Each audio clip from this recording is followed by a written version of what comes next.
কিছু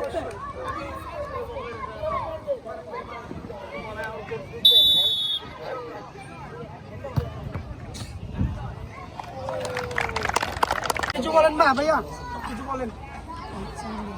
আসসালামু আলাইকুম। নাম কি তোমার? আমার মোহাম্মদ আরিফ।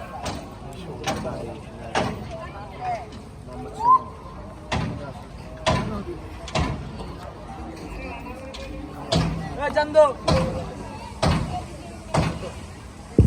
বলেন। পুরা পুরা আমি তোমাদের উদ্দেশ্যে একটা কথা বলি। দেখো খেলাতে হার জিত আছে, একটা দল হারবে একটা দল জিতবে, ঠিক আছে? যে এমন ভাবে তোমরা খেলবা যেন একজনের ক্ষতি না হয়। এই নাই এমন ভাবে খেলবা যেন কারো ক্ষতি না হয়। ওই দিন আমরা যে বিরোধীও খেলা হয়েছিল, যে তোমার ওই যে খাগড়াছড়ি রাঙামাটি, একটা ছেলে মাথা মুখ করে মুখতে ছেলেটা তো বিভিন্ন মেয়েদের কষ্ট তো পাবে না, তাকে আমরা মেডিকেলে নিয়ে গেলাম। নিয়ে যাওয়ার পরে চিকিৎসায় ওরা প্লাস্টার করবে। তা আমার কথা সে খেলাতে হার জিত আছে ভাই। খেলা লাস্ট সময় কালকে খেলাটা দেখছিলাম, আর্জেন্টিনার কী অবস্থা ছিল, খারাপ অবস্থা ছিল। লাস্ট সময় যে দুইটা দিয়ে দিয়েছে, কে কল্পনা করছে? করে না।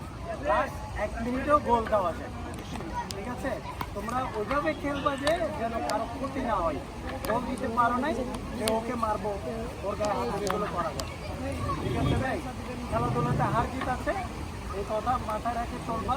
আর ইনশাআল্লাহ তোমরা যদি ভালো খেলো, পড়ালেখা করে তারা এখানে পড়ালেখা করে সবাই করে। কেউ যদি টিমে ঢুকতে চায়, এই স্টেডিয়ামে দেখতে আর ফুটবল টুর্নামেন্ট একটা ওখানে আমাদের প্রিয় ভাইয়েরা আছে, ওদেরকে তুমি যদি ভালো খেলো দেখি ক্লাস এসে পরে আমাদেরকে জানাবা। আমরা ইনশাআল্লাহ ওখানে ভালো একটা স্টেডিয়ামে খেলার সুযোগ করে দেবো।